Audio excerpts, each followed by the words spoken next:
Yes, good morning my dear students. तो student class 6 computer दिया है हमारा, स्टार्ट विद कंप्यूटर। तो आज हमने कल इसका थोड़ा बेसिक पढ़ा था इस चैप्टर का। इसके बारे में जाना था। फर्स्ट पेज इसका हमने पढ़ लिया था। तो अब पढ़ लेते हैं हम class 6।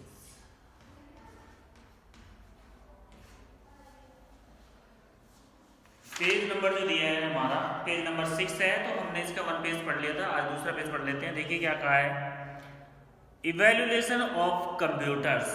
Evaluation of computers, the computer as we see around us as a result deep research and development. जो कंप्यूटर हम अपने चारों ओर देख रहे हैं वो ऐसे नहीं बना, उसके पीछे बहुत ज़्यादा रिसर्च और डेवलपमेंट है।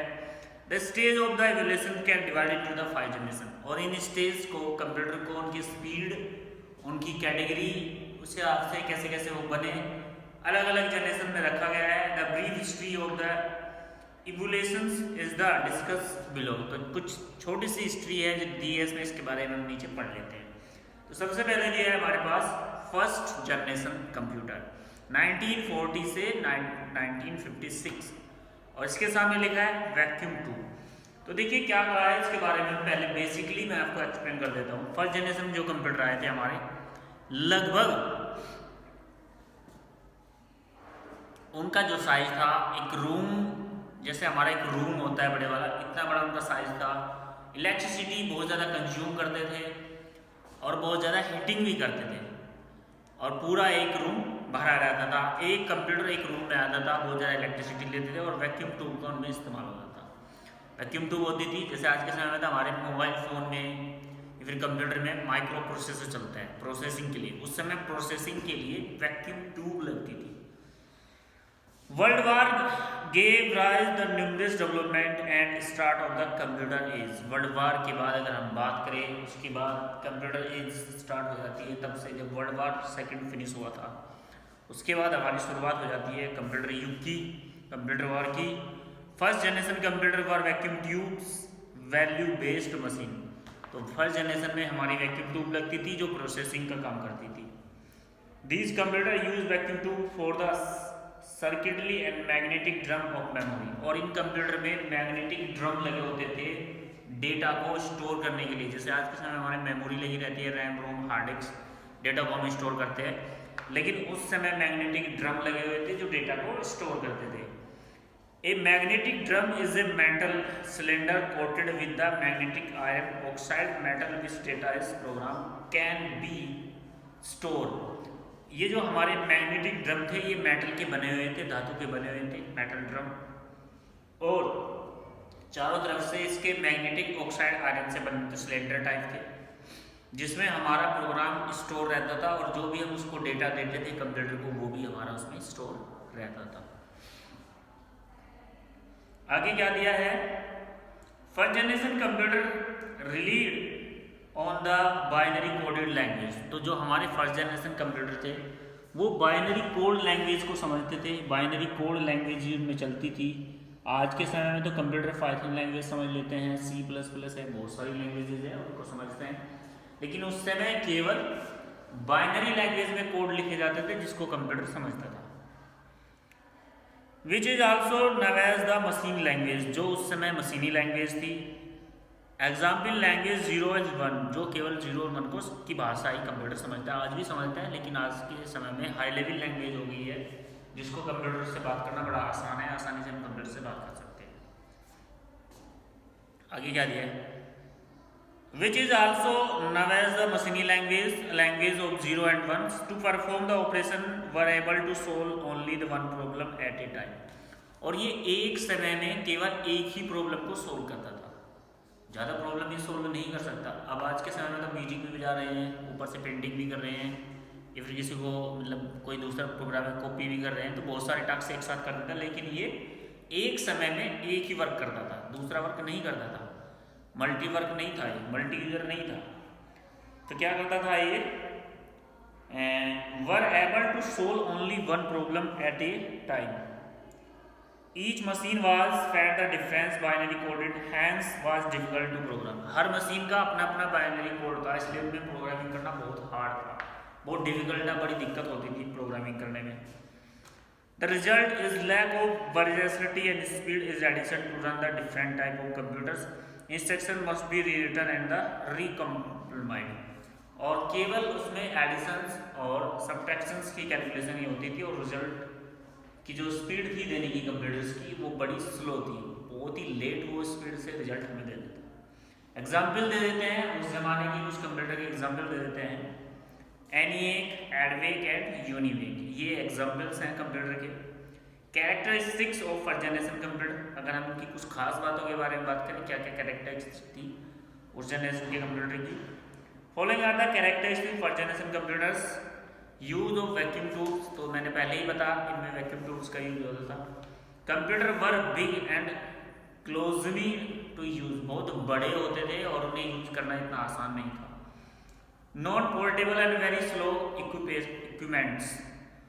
नॉन पोर्टेबल यानी कि आप जैसे आज के समय में पेन ड्राइव लगा लेते हैं, डाटा केबल लगा लेते हैं, हार्ड डिस्क लगा के दूसरी कंप्यूटर में लगा देते हैं, ऐसे कोई डिवाइस नहीं थे।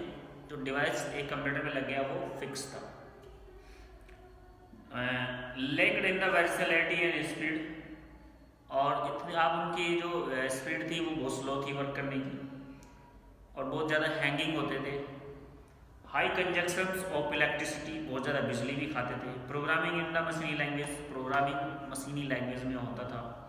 लार्ज एसी वर नीडेड, बहुत ज़्यादा गर्मी पैदा करने की वजह से हमें लार्ज एसी की बहुत ज़्यादा ज़रूरत पड़ती थी। Lot of electricity failure occurs, और बहुत समय रहता है इलेक्ट्रिसिटी अगर चली गई तो वो बंद हो जाते थे ऑटोमेटिकली। तो ये बहुत सारी प्रॉब्लम थी फर्स्ट जनरेशन कंप्यूटर में। तो ये था हमारा फर्स्ट जनरेशन कंप्यूटर जिसमें वैक्यूम ट्यूब्स का इस्तेमाल होता था, काफ़ी बड़े होते थे साइज में भी, और इलेक्ट्रिसिटी भी बहुत ज़्यादा कंज्यूम वो करते थे। नेक्स्ट दिया है सेकेंड जनरेशन। सेकेंड जनरेशन में हमारा 1956 टू 63 ट्रांजिस्टर, तो वैक्यूम ट्यूब को रिप्लेस कर दिया गया और ट्रांजिस्टर को लगा दिया गया। In the invention of transistor marked the start of the second generation. These transistor replaced the vacuum tube used the first generation computer। तो इन्वेंशन अगर हम ट्रांजिस्टर की बात करें, start the second generation computer, जहाँ से ट्रांजिस्टर लगना start हुआ वहाँ से सेकेंड जनरेशन कंप्यूटर स्टार्ट माने जाते हैं। These transistor replaced the vacuum tubes, और ये ट्रांजिस्टर वैक्यूम ट्यूब की जगह रिप्लेस कर दिए गए। A transistor made of semiconductor material like germanium and silicon, तो ट्रांजिस्टर जो बना था सेमीकंडक्टर से बना था, जिसमें मटेरियल लगता था जर्मियम और सिलिकॉन्स, ये मेटल्स होते हैं उनका लगता था। The use of this technology to meet the requirement to automatic energy laboratory, और इस टेक्नोलॉजी को बनाने के लिए ऑटोमिक एनर्जी की हमें लेबोरेटरी में आवश्यकता होती थी। ऑटोमिक एनर्जी, परमाणु एनर्जी जिसको बोलते हैं, उसकी आवश्यकता होती थी। One of the other benefit to the programming group was the second generation replaced machine language with the assembly language. दूसरी खास बात क्या होगी, जब वैक्यूम ट्यूब को हटा दिया गया, ट्रांजिस्टर को लगा दिया गया, तो प्रोग्रामिंग लैंग्वेज जो कंप्यूटर से बात करते थे मशीनी लैंग्वेज से बदल के वो असेंबली लैंग्वेज हो गई, जिसको समझना आसान हो गया।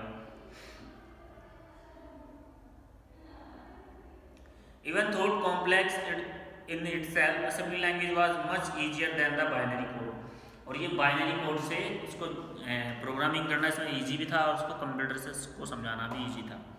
Second generation computer also starts solving the characteristics of modern day computers with the utilities such as printers, disk storage and operating system। दूसरी बात, जो आज के समय में हमारे कंप्यूटर है उनमें ऑपरेटिंग सिस्टम भी है, जैसे एंड्रॉयड फ़ोन है एंड्रॉयड ऑपरेटिंग सिस्टम है, विंडोज़ फ़ोन है विंडोज़ है, एप्पल का फ़ोन है एप्पल ऑपरेटिंग सिस्टम है, और आज के विंडोज 7 है, विंडो 10, ये सब क्या ऑपरेटिंग सिस्टम है, प्रिंटर भी लग जाते हैं। तो सेकेंड जनरेशन में ये सारे कार्य स्टार्ट होने शुरू हो गए। स्टोरेज करने के लिए डिस्क भी लगने लगी, ऑपरेटिंग सिस्टम यूज लगा। Many financial information was processed using this computer, और कैलकुलेशन भी इससे अच्छी होने लगी, फाइनेंशियल प्रॉब्लम्स ही कंप्यूटर से सॉल्व होने लगी।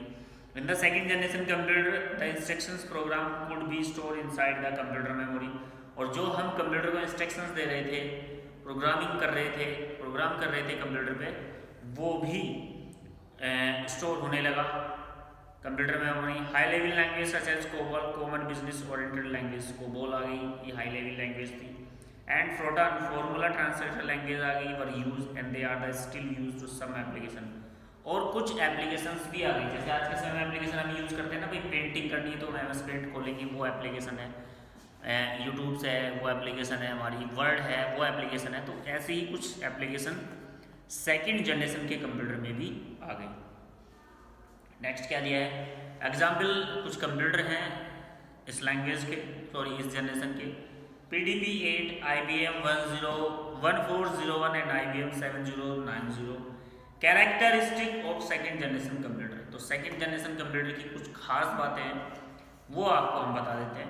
Characteristic of second generation computer आज follows, transistor were use, vacuum tube को हटाकर ट्रांजिस्टर का यूज होने लगा। Faster than the first generation computer, और कार्य करने की जो कैपेबिलिटी थी, हमारी कैपेसिटी थी वर्क करने की, वो फर्स्ट जनरेशन के मुकाबले तेजी से वर्क करने लगा। First operating system was developed, जो हमारे फर्स्ट जनरेशन के कंप्यूटर थे वो क्या थे, उनमें ऑपरेटिंग सिस्टम का यूज नहीं होता था, लेकिन सेकेंड जनरेशन कंप्यूटर में हमारा ऑपरेटिंग सिस्टम यूज होने लगा। Programming was replaced by assembly language, और जो हमारा फर्स्ट जनरेशन था, फर्स्ट जनरेशन में बाइनरी कोड में हम प्रोग्रामिंग करते थे असेंबली, लेकिन सेकेंड जनरेशन उसको जब हम बाइनरी कोड यूज करते थे तो प्रोग्रामिंग करना हार्ड था, लेकिन सेकेंड जनरेशन में बाइनरी की जगह असेंबली लैंग्वेज का यूज होने लगा, तो उसमें प्रोग्रामिंग करना ईजी था। Magnetic tape and disk were use, first generation में मैग्नेटिक ड्रम लगे हुए थे जो मेटल के बने हुए थे, उसमें स्टोर होता था, लेकिन सेकेंड जनरेशन में मैग्नेटिक टेप जैसे कि फ्लोपी वगैरह या फिर डिस्क, हार्ड डिस्क वगैरह यूज होने लगी। Computers become smaller in size, देखिए वैक्यूम ट्यूब काफ़ी बड़ी थी और बहुत ज़्यादा वैक्यूम ट्यूब उसमें लगती थी, लेकिन जब वैक्यूम ट्यूब सपोज दैट एक वैक्यूम ट्यूब इतनी बड़ी है,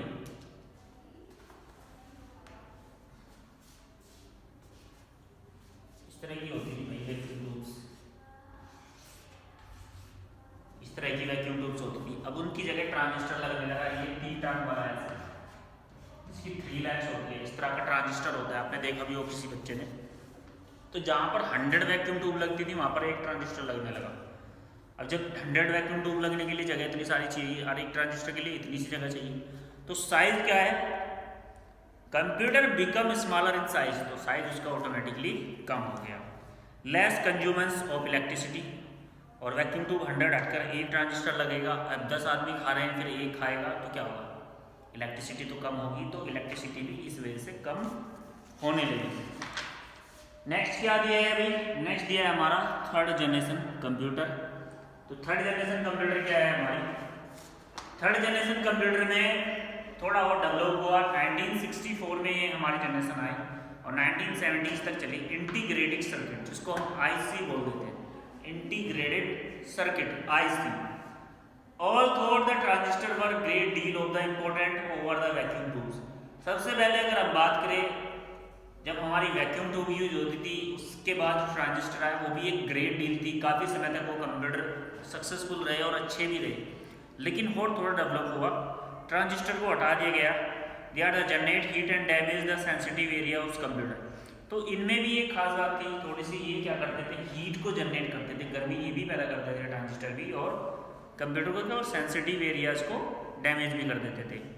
The integrated circuit IC was invented 1958 by Jack Kilby.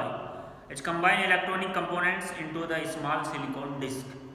इसमें छोटे छोटे स्मॉल सिलिकॉन डिस्क को, IC तो आप सबने देखी होगी, एक चिप की तरह होती है,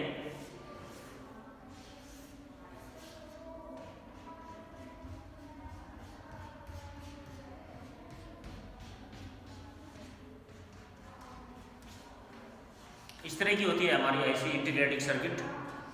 तो ट्रांजिस्टर को हटा दिया गया और क्या लगा दिया गया, IC को इंटीग्रेटेड सर्किट, जहाँ पर हमारे 1000 से भी ज़्यादा ट्रांजिस्टर यूज होते थे, उसकी जगह केवल एक IC लगने लगी हमारी। तो इस तरह ये नहीं कि बस एक ही लगने लगी, बहुत सारी IC लगी, लेकिन ट्रांजिस्टर की संख्या ज़्यादा थी उसके मुकाबले। जैसे वैक्यूम ट्यूब ज़्यादा लगती थी, ट्रांजिस्टर कम लगे, फिर ट्रांजिस्टर ज़्यादा लगते थे तो उसके बाद जो IC आई वो और कम लगी। तो साइज़ क्या है, बहुत छोटा हो गया, जैसे कि आजकल का हमारा कंप्यूटर आप देख रहे हो ऐसा हो गया। तो इसमें क्या क्या था, integrated circuit IC was invented 1958 by Jack Lee Kilby. It's combine electronic components, ये इलेक्ट्रॉनिक कंपोनेंट से बनी थी। On to a small silicon disk made from the quartz. More advantage made of the possible of fitted in the even more components are the small chip and semiconductor. Also, third generation computer. The operating system allowed the machine to run may be difficult application. These applications were the monitoring and coordinated by the computer's memory. तो IC के लगने से हमारे computers में बहुत सारे application system का develop हो गया और इसके थ्रू एक स्मॉल चिप में सेमीकंडक्टर और इलेक्ट्रॉन को एक साथ कंडक्ट करके एक छोटी सी जगह पे रिफ्लेक्स कर देगा। I have no key mister Suleman contact you. Thanks. Example अगर हम ले लें, कुछ एग्जाम्पल हैं कंप्यूटर्स के NCR 395 एंड B6500। तो ये कुछ एग्जाम्पल हैं कंप्यूटर्स के। Characteristics of third generation computer, कुछ खास बातें थर्ड जनरेशन कंप्यूटर की बता देते हैं। Third generation computers have a following characteristics, कुछ कैरेक्टरिस्टिक है थर्ड जनरेशन कंप्यूटर की। डेवलपमेंट ऑफ इंटीग्रेटेड सर्किट, सबसे पहले तो हम बात करें इंटीग्रेटेड यानी कि आईसी का डेवलप हो गया। Consume less power, generate less heat, बहुत कम बिजली खाने लगी और बहुत कम हीटिंग कंप्यूटर करने लगी। Use of SSI and MSI technology, use of high level languages, portable and more reliable. बहुत सारे ऐसे डिवाइस थे जो फर्स्ट जनरेशन कंप्यूटर में पोर्टेबल नहीं थे, सेकंड जनरेशन कंप्यूटर में भी पोर्टेबल नहीं थे, लेकिन थर्ड जनरेशन कंप्यूटर में पोर्टेबल हो गया। यानी कि पोर्टेबल उनको बोलते हैं अगर हम कंप्यूटर से एक पार्ट को हटा के दूसरे पार्ट में अगर फिट कर रहे हैं तो हमें कोई प्रॉब्लम नहीं होती है।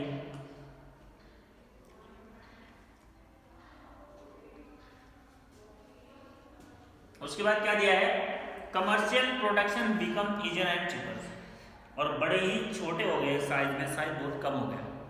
तो ये था हमारा थर्ड जनरेशन कंप्यूटर। बात कर लेते हैं fourth generation computer 1960 till date, जो आज तक हमारे चल रहे हैं।